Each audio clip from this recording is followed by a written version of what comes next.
Fala, GCista, beleza? Vamos corrigir questões de legislação específica para o concurso de institutos federais. No caso aqui, o Instituto Federal de Sergipe. Vamos para as questões agora. Vamos aqui para a primeira questão que diz assim: a Constituição traz uma série de direitos e garantias fundamentais que devem o quê? Ter aplicação imediata. Gabarito letra A. A aplicação imediata está relacionada ao princípio da eficácia plena e imediata dos direitos fundamentais, conforme estabelecido no artigo 5º, parágrafo 1º da Constituição Federal de 1988. Esse dispositivo legal estabelece que as normas definidoras de direitos e garantias fundamentais têm aplicação imediata, ou seja, são eficazes desde a promulgação da Constituição, independentemente de regulamentação por lei. Dessa forma, os direitos e garantias fundamentais,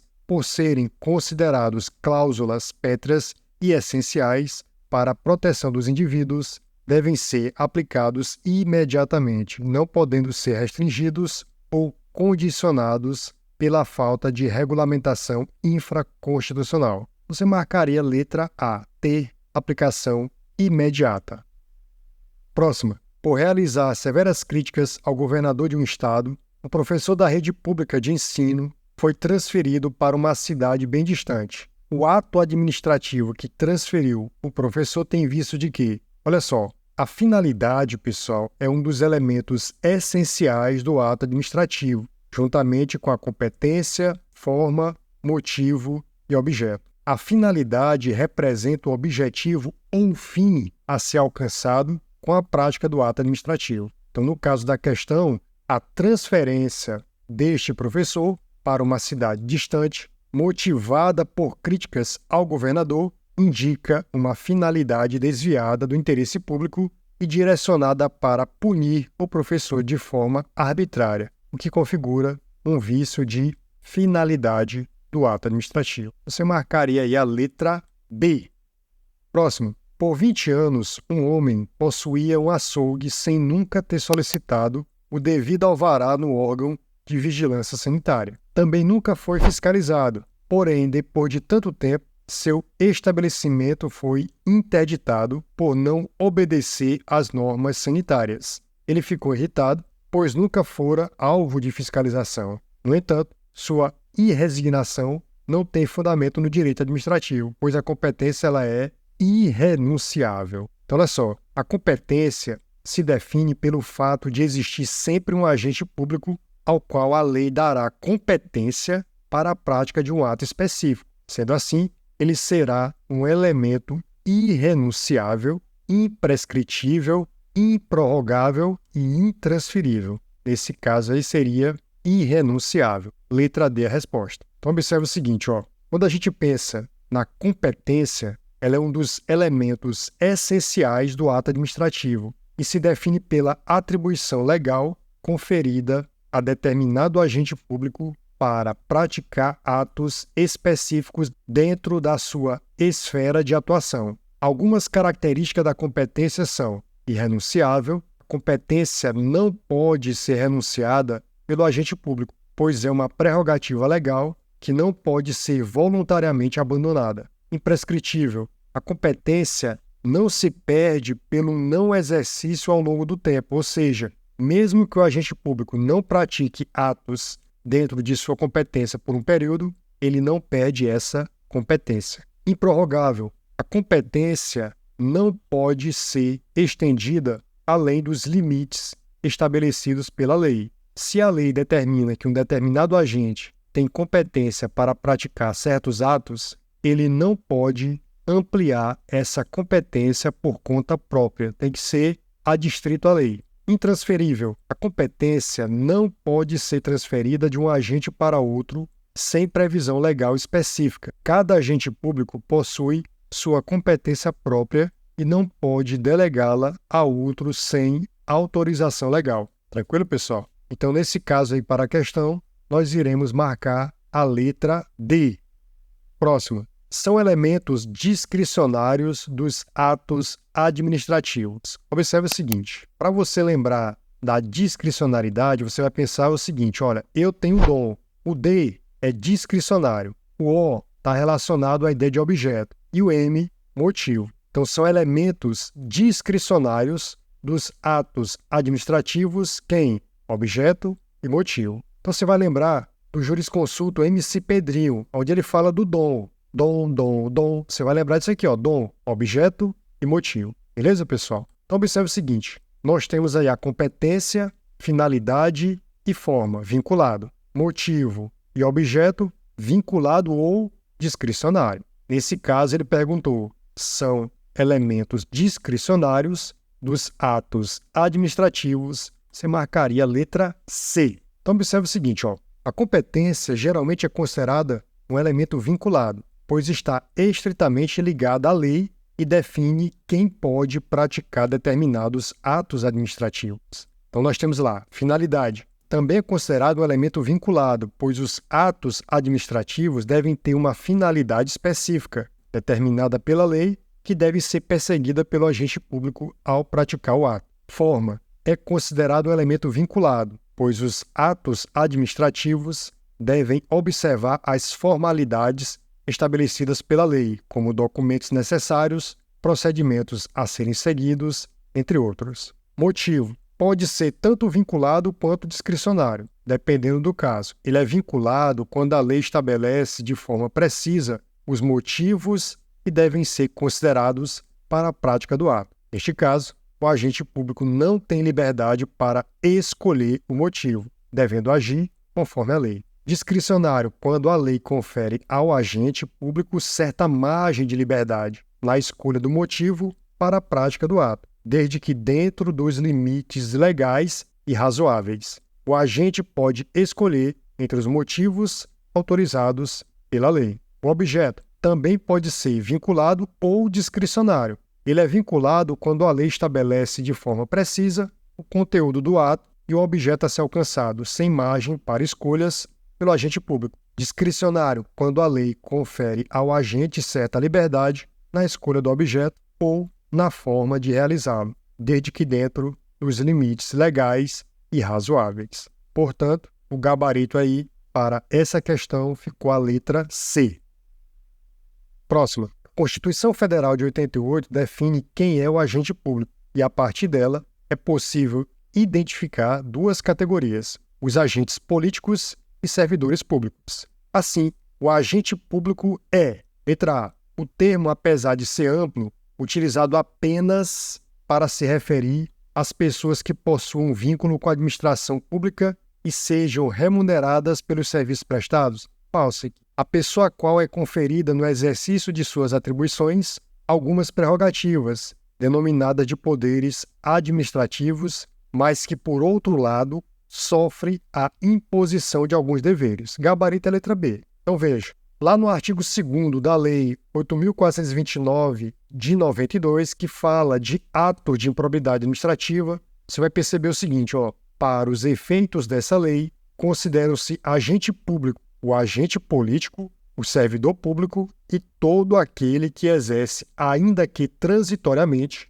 ou sem remuneração, por eleição, nomeação, designação, contratação ou qualquer outra forma de investidura ou vínculo, mandato, cargo, emprego ou função. O agente público é a pessoa a qual é conferida no exercício de suas atribuições algumas prerrogativas denominadas de poderes administrativos, como, por exemplo, o poder de polícia, poder disciplinar, poder hierárquico, etc. Mas que, por outro lado, sofre a imposição de alguns deveres. Dever de prestar contas, dever de probidade, dever de transparência, etc. O funcionário público ele é utilizado para se referir aos servidores públicos em sentido amplo, e servidor público é utilizado para se referir ao servidor público em sentido estrito, isto é, os servidores estatutários e titulares de cargos públicos. Portanto, o nosso gabarito para a definição de agente público é a letra B. Próxima. Agente público é o agente político, o servidor público e todo aquele que exerce, ainda que transitoriamente ou sem remuneração, por eleição, nomeação, designação, contratação ou qualquer outra forma de investidura ou vínculo, mandato, cargo, emprego ou função. Seguindo essa definição, um mesário eleitoral, o que ele vai ser? Ele vai ser um agente honorífico, né, pessoal? Então, olha só, agente honorífico. Os agentes honoríficos são indivíduos convocados de forma temporária para colaborar com o Estado em serviços públicos específicos, devido às suas qualidades cívicas, reputação ou habilidades profissionais reconhecidas. Eles não têm vínculo empregatício com o poder público e geralmente não recebem remuneração. No entanto, são considerados funcionários públicos para efeitos penais quando estão desempenhando suas funções. Exemplos de agentes honoríficos incluem jurados, mesários eleitorais, comissários de menores, entre outros. Então, o gabarito aí ficou a letra C. Próximo. De acordo com as regras éticas do serviço público, é vedado, é proibido ao servidor público. Qual seria a vedação? Vamos lá. Segundo o decreto 1171 de 94, que aprova o Código de Ética Profissional do Servidor Público Civil do Poder Executivo Federal, você vai ver lá na seção 2 dos principais deveres do servidor. Então tem lá, são deveres fundamentais do servidor. Primeiro, abster-se de forma absoluta de exercer sua função, poder ou autoridade com a finalidade estranha ao interesse público, mesmo que observando as formalidades legais e não cometendo qualquer violação expressa à lei. Então você observaria que a letra A já estaria fora, porque ele quer uma vedação ao servidor público. E aqui são deveres fundamentais. Outro dever fundamental na linha S seria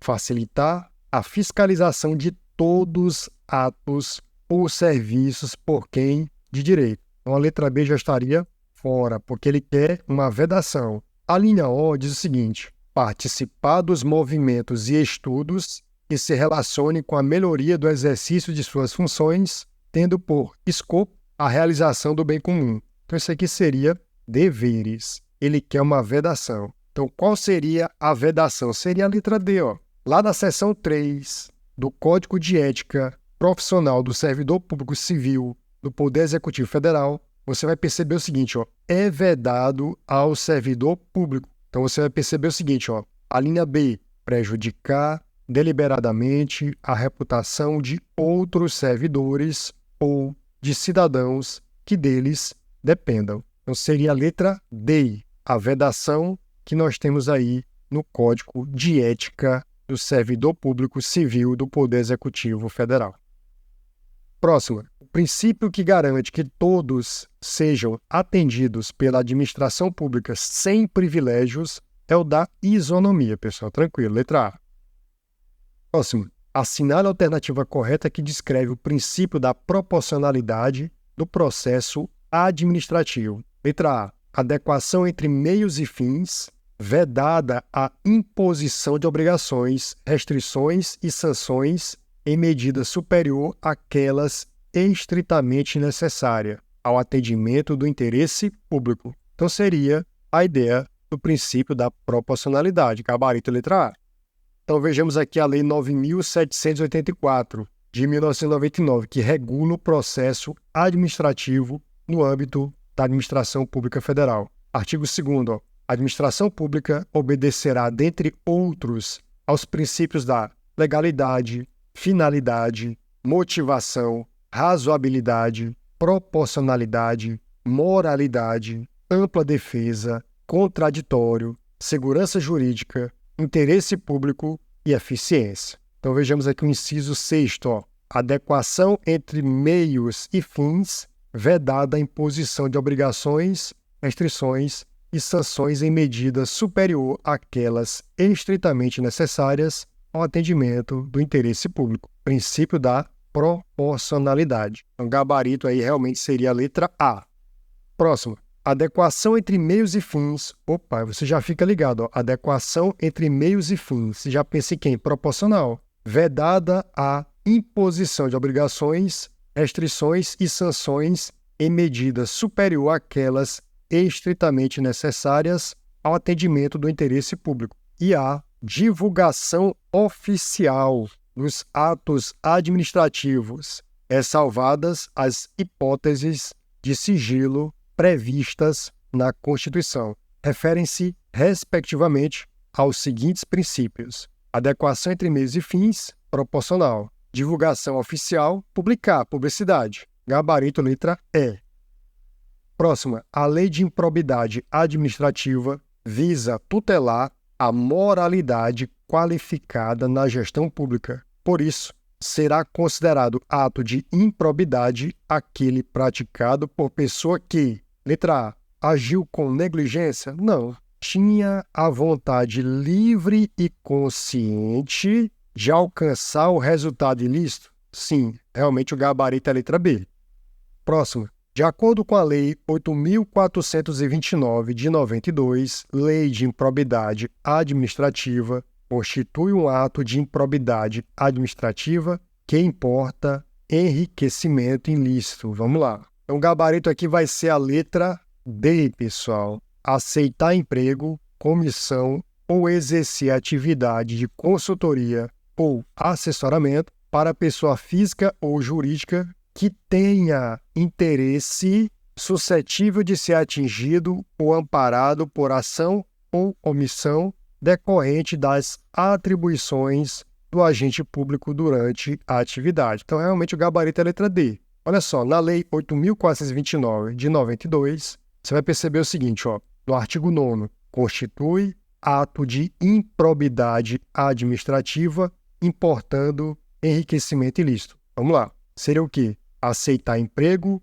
comissão ou exercer atividade de consultoria ou assessoramento para pessoa física ou jurídica que tenha interesse suscetível de ser atingido ou amparado por ação ou omissão decorrente das atribuições do agente público durante a atividade. Então, veja, os verbos associados ao artigo 9º, enriquecimento ilícito, seriam quais? Perceber, incorporar, receber, adquirir, aceitar, utilizar e usar, certo, pessoal? Então, olha só, você vai perceber que as letras A, B e C, elas falam da ideia de improbidade administrativa que causa lesão ao erário. Então, por exemplo, ó, permitir, facilitar ou concorrer para que terceiros se enriqueçam ilicitamente. Agir ilicitamente na arrecadação de tributo ou de renda, bem como no que diz respeito à conservação do patrimônio público. Aí é lesão. Agir para a configuração de ilícito na celebração,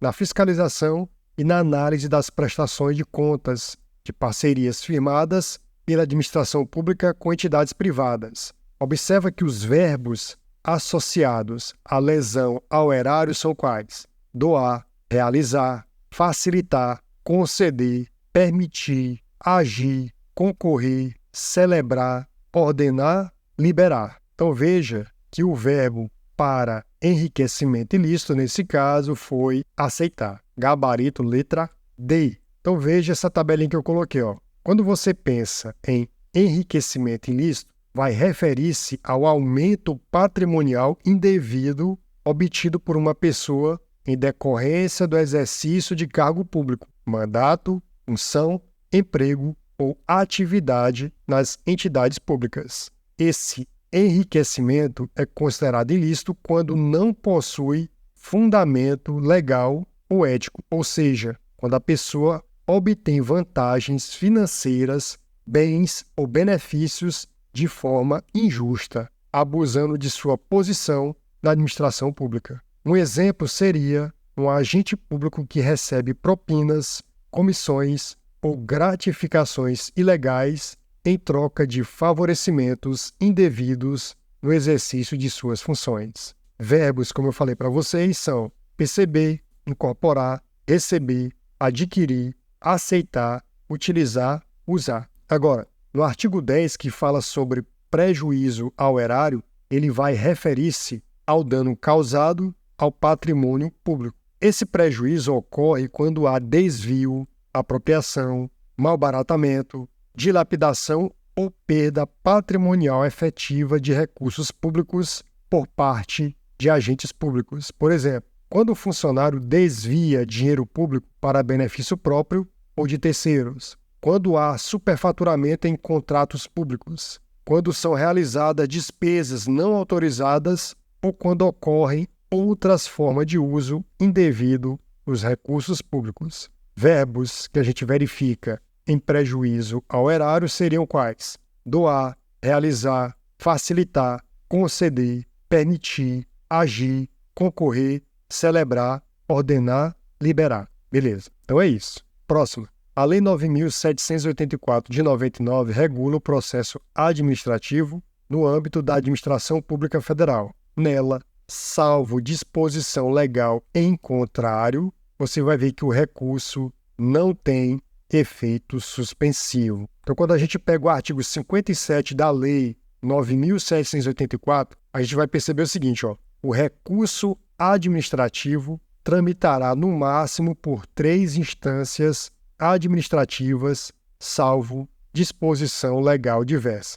Artigo 59. Salvo disposição legal específica, é de 10 dias o prazo para interposição de recurso administrativo, contado a partir da ciência ou divulgação oficial da decisão recorrida. Parágrafo 1º desse artigo 59. Quando a lei não fixar prazo diferente, o recurso administrativo deverá ser decidido no prazo máximo de 30 dias, podendo ser o quê? Prorrogado. Isso estará no parágrafo 2º. Beleza. O artigo 61 diz o seguinte: salvo disposição legal em contrário, o recurso não tem efeito suspensivo. Então, isso significa o quê? Que, salvo disposição legal em contrário, que a decisão proferida pela autoridade pode ser imediatamente cumprida, mesmo quando houver recurso pendente de ser julgado da parte que teve seus interesses afetados. Então, com isso,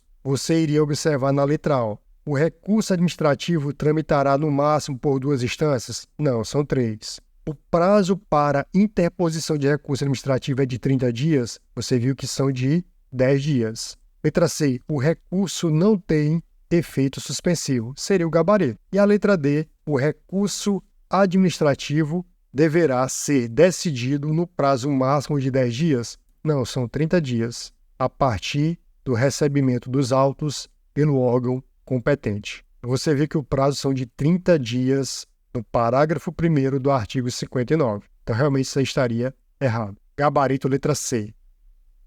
Próximo. Considere as assertivas abaixo acerca do recurso administrativo previsto na Lei 9.784 de 99, identificando V ou F. Então, vamos lá. Vamos analisar cada uma delas. O primeiro item fala assim: o recurso será dirigido à autoridade que proferiu a decisão, a qual, se não a reconsiderar no prazo de 3 dias, o encaminhará à autoridade superior. O prazo são de 5 dias. Está lá no artigo 56, parágrafo 1º. Então, isso aí estaria falso. Próximo item. Salvo disposição legal diversa, o recurso administrativo tramitará no máximo por 3 instâncias administrativas. Isso está correto no artigo 57, que a gente já leu na questão anterior. Verdadeiro. Próximo item. Quando a lei não fixar prazo diferente, o recurso administrativo deverá ser decidido no prazo máximo de 30 dias. Ok.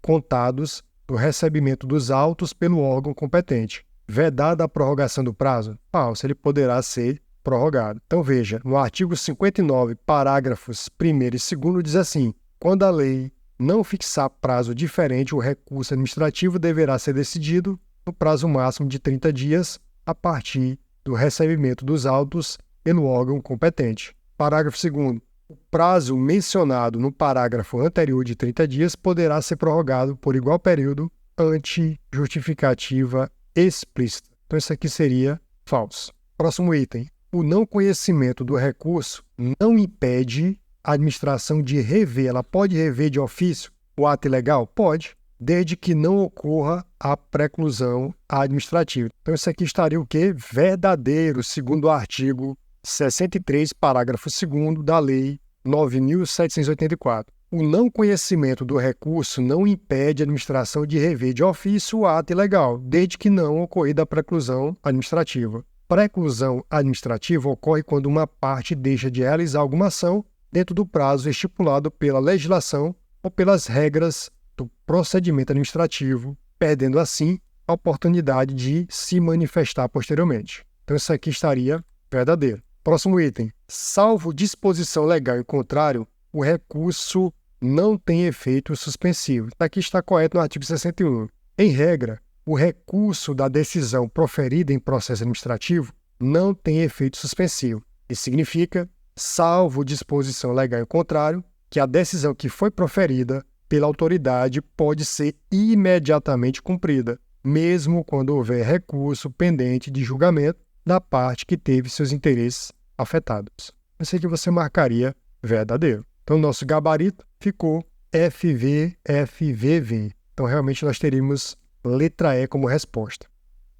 Próximo. De acordo com a Lei 9.784 de 99, é legitimado como interessado no processo administrativo. Letra A. Pessoas físicas ou jurídicas que o terminem ou a iniciem. Isso aqui já está falso, está lá no artigo 9º, inciso 1. Ó. Você vai perceber o seguinte. São legitimados como interessados no processo administrativo pessoas físicas ou jurídicas que o iniciem como titulares de direitos ou interesses individuais ou no exercício do direito de representação. Letra B. Organizações que, por terem iniciado o processo, têm direitos que possam ser afetados pela decisão. Seriam aqueles que, sem terem iniciado o processo, têm direitos ou interesses que possam ser afetados pela decisão a ser adotada. Está aqui no inciso 2. Ó. Letra C. Organizações e associações representativas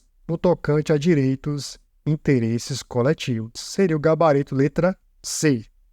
Próximo. A Lei de Acesso à Informação, Lei 12.527 de 2011, é um instrumento que visa garantir transparência à administração pública. Está intrinsecamente ligada ao princípio de quê? Da publicidade. Gabarito letra B. Basta você ver no artigo 3º, inciso 1º, que diz assim, ó, observância da publicidade como preceito geral e do sigilo como exceção. Então, o gabarito seria a letra B.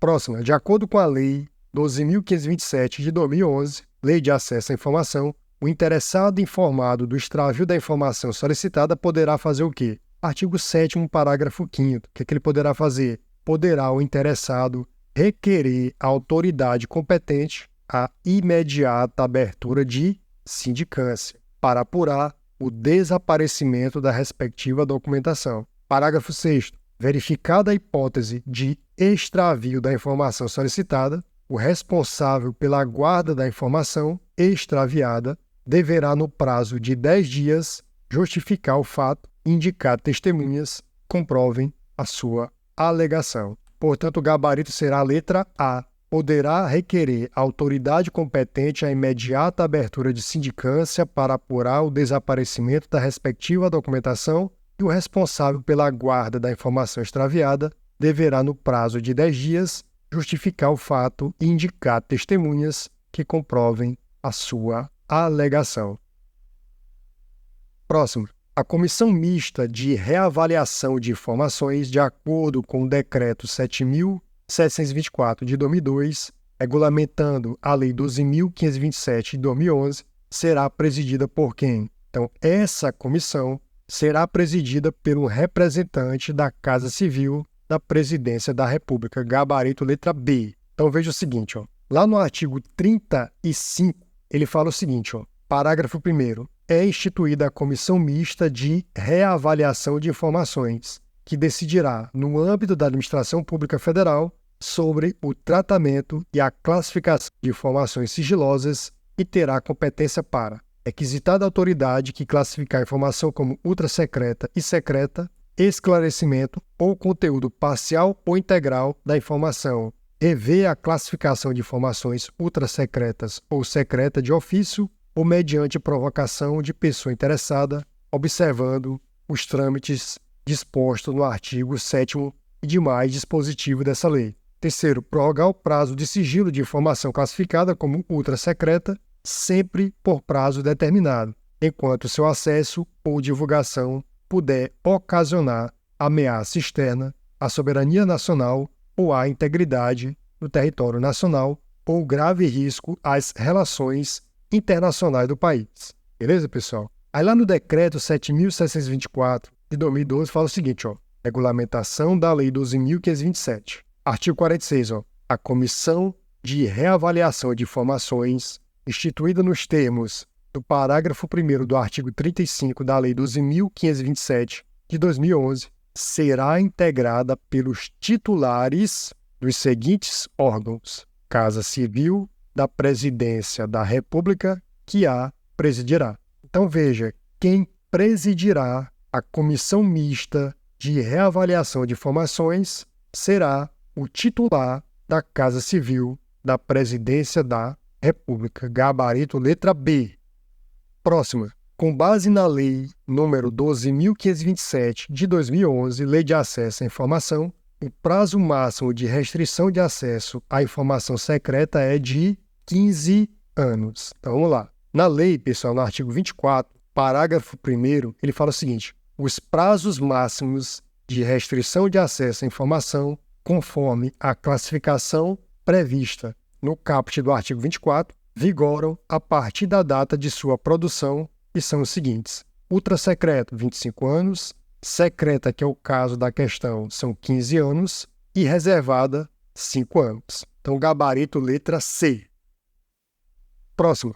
Segundo a Lei 11.091 de 2005, que dispõe sobre a estruturação do plano de carreira dos cargos técnicos administrativos em educação, no âmbito das instituições federais de ensino, a Comissão Nacional de Supervisão do Plano de Carreira, que tem a finalidade de acompanhar, assessorar e avaliar a implementação do plano de carreira, está vinculado ao Ministério da Educação, gabarito letra D. Então, olha só, na Lei 11.091 de 2005, no seu artigo 22, fala o seguinte, ó, fica criada a Comissão Nacional de Supervisão do Plano de Carreira, vinculada a quem? Ao Ministério da Educação. Gabarito letra D.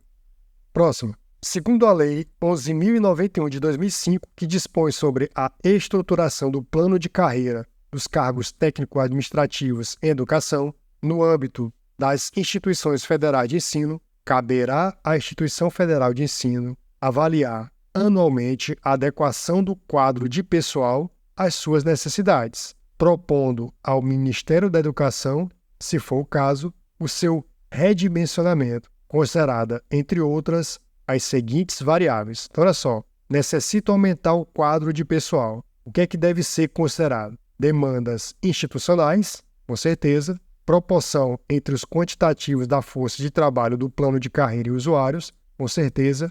Letra C, eficiência energética dos prédios da Instituição Federal de Ensino. Tem nada a ver, letra C está errada. Letra D, modernização dos processos de trabalho no âmbito da instituição. A incorreta é a letra C. Então, olha só, no artigo 4º, ele fala o seguinte: caberá à Instituição Federal de Ensino avaliar anualmente a adequação do quadro de pessoal às suas necessidades, propondo ao Ministério da Educação, se for o caso, o seu redimensionamento, consideradas, entre outras, as seguintes variáveis: demandas institucionais, proporção entre os quantitativos da força de trabalho do plano de carreira e usuários, inovações tecnológicas e modernização dos processos de trabalho no âmbito da instituição. Então, realmente, o gabarito incorreto seria letra C.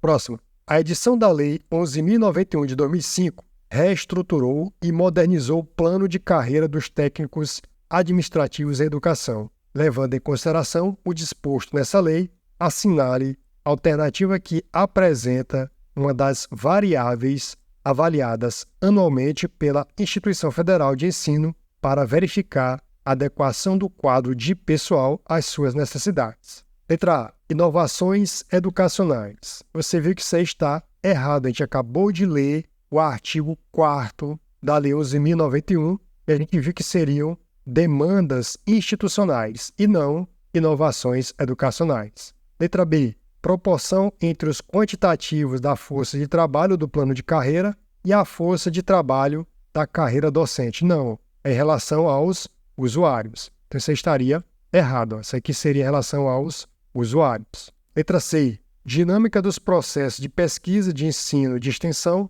e de administração e as competências específicas decorrentes. Isso aí também estaria falso. Seria o quê? Inovações tecnológicas. Então, isso aí estaria incorreto. E a letra D é a resposta, modernização dos processos de trabalho no âmbito da instituição. Gabarito é a letra D. Então, olha só, a gente acabou de ler no artigo 4º quais seriam as variáveis. E a única correta aí seria modernização dos processos de trabalho no âmbito da instituição.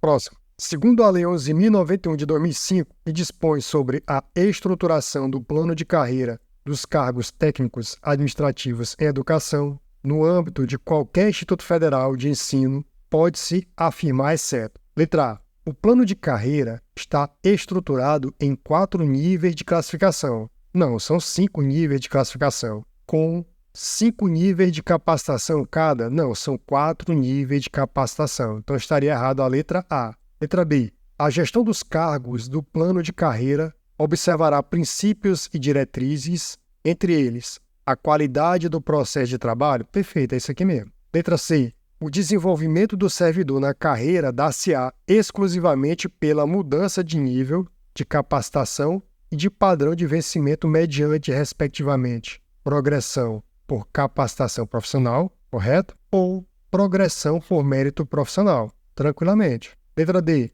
Será instituído incentivo à qualificação ao servidor que possuir educação formal superior ao exigido para o cargo de que é titular na forma de regulamento. Então vamos lá, você passou para o cargo de nível D, que lá é ensino médio. Ah, mas eu tenho o nível superior. Pois você entra para que você receba um percentual de incentivo à qualificação. Ah, consegui fazer uma especialização. Aí você vai ter um novo percentual que não se acumula com o anterior. Você vai pegar o percentual da especialização, que, por exemplo, seria 30%. Ah, eu fiz um mestrado. Pois você vai ter agora o percentual de mestrado e deixará de ter o percentual da especialização. Não se acumula percentual. Aí você para no mestrado. Se fosse o nível E vai até doutorado. Beleza? Então é isso. Então realmente o gabarito seria a letra A única incorreta. Porque seriam 5 níveis de classificação e 4 níveis de capacitação cada. Então vejamos aqui a fundamentação. O artigo 3º ele fala o seguinte: a gestão dos cargos do plano de carreira observará os seguintes princípios. A gente viu que tinha lá, qualidade do processo de trabalho, entre outros. Artigo 6º, o plano de carreira está estruturado em 5 níveis de classificação, com 4 níveis de capacitação cada. Artigo 7º, os cargos do plano de carreira são organizados em 5 níveis de classificação. Está aqui, A, B, C, D, E, de acordo com o disposto no inciso 2º do artigo 5º e no anexo 2 dessa lei. Então, voltando aqui, na letra D tem uma coisa interessante, incentivo à qualificação. Beleza. Observa o que ele diz aqui, no artigo 1º do decreto 5.824, O incentivo à qualificação será concedido aos servidores ativos, aos aposentados e aos instituidores de pensão. Parágrafo 8º. Em nenhuma hipótese poderá haver redução do percentual de incentivo à qualificação percebido pelo servidor. Interessante isso aqui. Então, realmente, o gabarito da questão ficou letra A.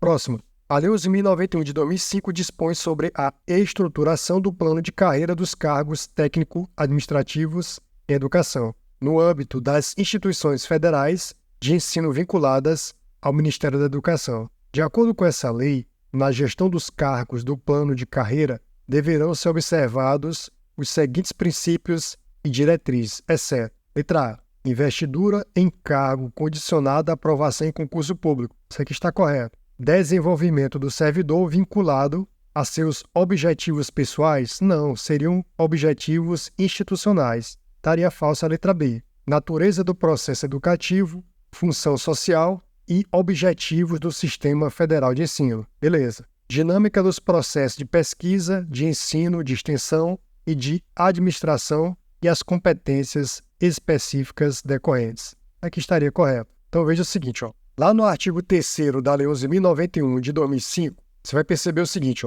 a gestão dos cargos do plano de carreira observará os seguintes princípios e diretrizes: natureza do processo educativo, função social e objetivos do Sistema Federal de Ensino. 2. Dinâmica dos processos de pesquisa, de ensino, de extensão e de administração e as competências específicas decorrentes. E ainda, investidura em cargo condicionada à aprovação em concurso público e desenvolvimento do servidor vinculado aos objetivos da instituição. Tranquilo, pessoal? Sendo assim, o gabarito ficou a letra B.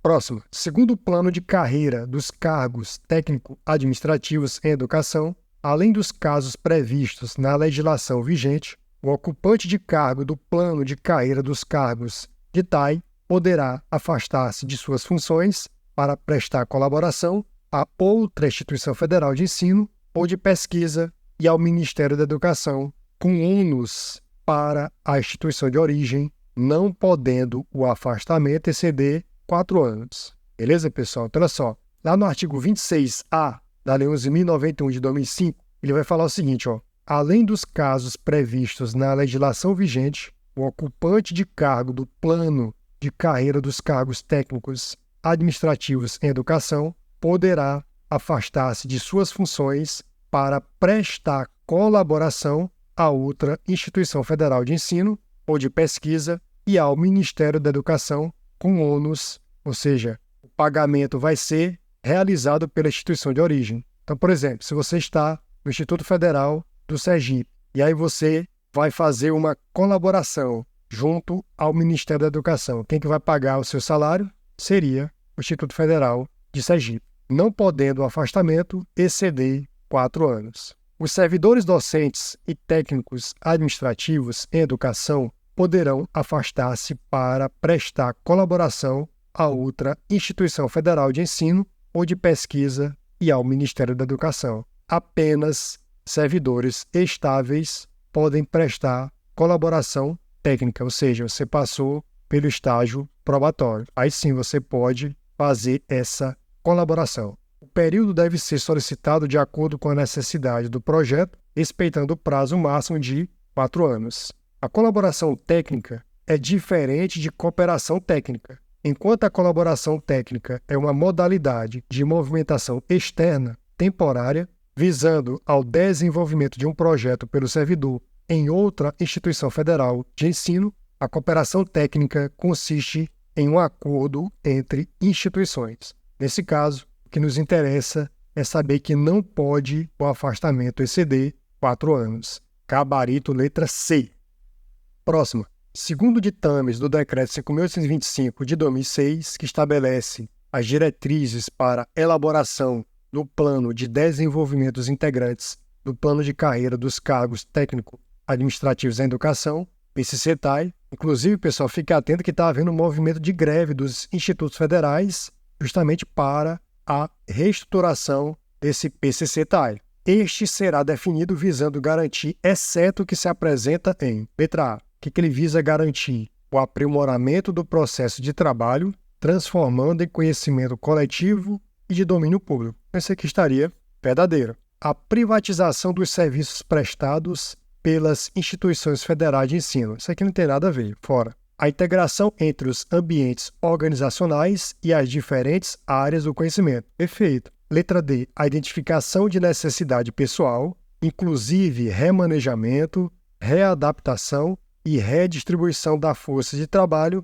de cada unidade organizacional. Perfeito. Então, o que é que diz aqui o próprio decreto? Ó, no seu artigo 4º, o plano de desenvolvimento dos integrantes do plano de carreira dos cargos técnico-administrativos em educação será definido visando garantir, olha o inciso 3º, garantir o aprimoramento do processo de trabalho, transformando em conhecimento coletivo e de domínio público. 7º, a identificação de necessidade pessoal, inclusive remanejamento, readaptação e redistribuição da força de trabalho de cada unidade organizacional. E, por último, a integração entre ambientes organizacionais e as diferentes áreas do conhecimento. Realmente, o gabarito ficou a letra B, a única incorreta.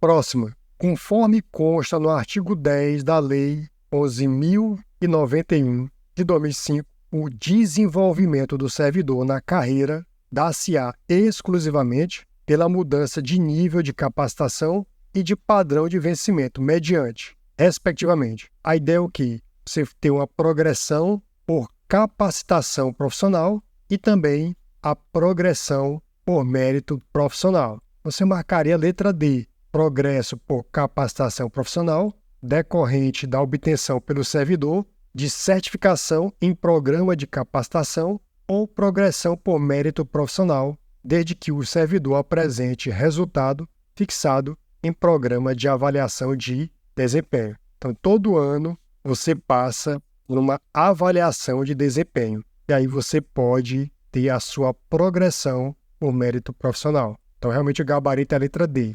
Então, vejamos aqui, ó, Lei 11.091, que diz assim no seu artigo 10. O desenvolvimento do servidor na carreira dá-se-á exclusivamente pela mudança de nível, de capacitação e de padrão de vencimento mediante, respectivamente, progressão por capacitação profissional ou progressão por mérito profissional. Tranquilo, pessoal? Então, voltando aqui para a questão, gabarito letra D.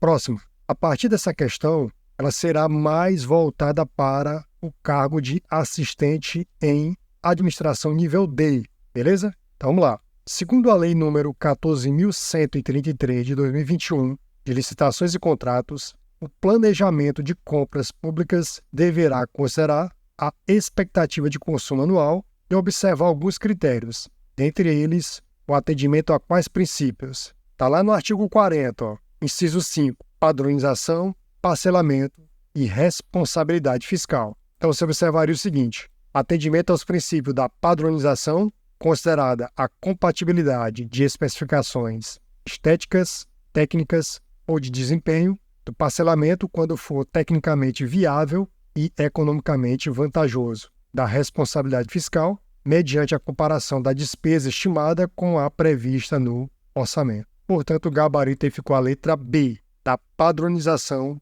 do parcelamento e da responsabilidade fiscal. Próxima. De acordo com a Lei 14.133 de 2021, qual é a modalidade de licitação obrigatória para a aquisição de bens e serviços comuns, cujo critério de julgamento poderá ser o de menor preço ou de maior desconto? Então veja, você, ao passar no concurso, poderá ser deslocado para o setor de licitações e você vai trabalhar bastante com aquisição de bens e serviços comuns através de um pregão. Então, observe o seguinte, ó, pregão, modalidade de licitação obrigatória para aquisição de bens e serviços comuns, cujo critério de julgamento poderá ser o de menor preço ou de maior desconto. Gabarito pregão. D. Próxima. A Lei de Licitações e Contratos estabelece que a modalidade de licitação obrigatória para aquisição de bens e serviços comuns, cujo critério de julgamento poderá ser o de menor preço ou de maior desconto, é denominada de... Observe que essa aqui serve para nível superior também, ó. Então você lembraria de pregão. Letra B é o gabarito. Próximo. De acordo com a legislação vigente, concorrência é a modalidade de licitação para a contratação de bens e serviços especiais e de obras e serviços comuns e especiais de engenharia. Seu critério de julgamento poderá ser decidido de diferentes formas. Diante do exposto, analise as opções abaixo e assinale a alternativa incorreta. Menor preço, beleza. Melhor técnica ou conteúdo artístico, ok. Técnica e preço, tranquilo. Deficitário retorno econômico, nada a ver. Gabarito incorreto é a letra D. E maior desconto estaria correto. Então, olha só. Lá no artigo 6º, no inciso 38, você vai perceber o seguinte. A concorrência, ela vai levar em conta critério de julgamento que poderá ser de menor preço, melhor técnica ou conteúdo artístico, técnica e preço, maior retorno econômico. Não é deficitário retorno econômico. E maior desconto. Gabarito letra D, a incorreta. Próxima. De acordo com a Lei 14.133 de 2021, qual é a modalidade de licitação utilizada para a alienação de bens imóveis ou de bens móveis inservíveis ou legalmente apreendidos a quem ofereceu o maior lance. Oferecer o maior lance a algo seria leilão. Então, o gabarito seria a letra B. Você lembra o seguinte, eu vou fazer um leilão. Quem dá mais, ou seja, quem dá o maior lance por aquele bem, por exemplo, você observa que existem os leilões eletrônicos de carros que estão lá no Detran, por exemplo. Você marcaria a letra B como resposta. Próxima. De acordo com a Lei 14.133 de 2021, qual é a modalidade de licitação utilizada para a contratação de obras, serviços e compras em que a administração pública realiza diálogos com licitantes previamente selecionados mediante critérios objetivos, com o intuito de desenvolver uma ou mais alternativas capazes de atender às suas necessidades, devendo os licitantes apresentar proposta final após encerramento dos diálogos. Que tipo de diálogos são esses? Competitivos. Gabarito letra D. Próximo. De acordo com a Lei 14.133 de 2021, o processo administrativo de chamamento público em que a administração pública convoca interessados em prestar serviços ou fornecer bens para que, preenchidos os requisitos necessários, se credenciem no órgão ou na entidade para executar o objeto quando convocados. Denomina-se de credenciamento. Gabarito letra A. Próximo. Segundo a Lei nº 14.133 de 2021, Lei de Licitações, o contrato relativo a imóvel, o patrimônio da União ou de suas autarquias e fundações é regido por quem? Pela legislação civil, com a aplicação subsidiária da Lei de Licitações. Gabarito letra A. Está no artigo 192 da Lei de Licitações. O contrato relativo a imóvel, do patrimônio da União ou de suas autarquias e fundações continuará regido pela legislação pertinente, que é a legislação civil, aplicada esta lei, ou seja, aplicada a Lei de Licitações subsidiariamente. Então, realmente, o gabarito é a letra A.